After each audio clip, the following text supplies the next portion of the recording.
Hi hello friend, good morning. तर सकाळची वेळ होती, कपडे धुवून झालेले होते आणि पिऊ अशी मला कपडे आणून देत होती वाळत घालायला. छोटीशीच आहे पण मला खूप सारी मदत करते, काही कामं वाढवून पण ठेवते. पण काही नाही, ती पण शिकते आणि होतात काही गोष्टी पुढे मागे, पण काही नाही, मजा येते तिच्यासोबत काम करण्यात पण. आणि कपडे वाळत घातल्याच्या नंतर असे भांडे घासलेले होते बहिणीने माझ्या, पिऊच्या मावशीने. मग असे आम्ही दोघीजणींनी मिळून भांडे पण लावून दिले.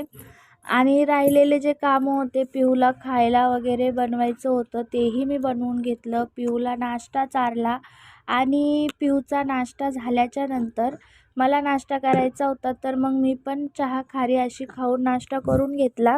आणि आज अशी गोष्ट घडली जी म्हणजे माझ्यासाठी सरप्राईज पण होता आणि एक धक्काच होता.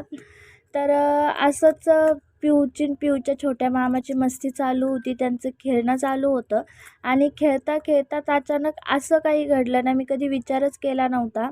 तर व्हिडिओचा जरा जास्तच परिणाम माझ्या नवऱ्यावर झाला, त्यामुळं ते मला घेण्यासाठी आले होते. तर ते एक आर्यन आणि पिऊ असे खेळतच होते, तर तेव्हाच ते आले होते.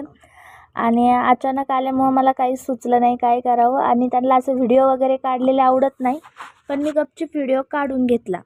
आणि लेकीला बाप म्हणजे बापाने लेकीसाठी काही करू अगर नाही करू, पण लेकीला बाप खूप प्यारा असतो, खूप जीव असतो लेकीचा बापामध्ये, हे नक्की. पण आणि नंतर मग संध्याकाळच्या टायमेला पिऊची मावशी कामावरून आली होती आणि मग दोघींची अशी मस्ती चालू होती.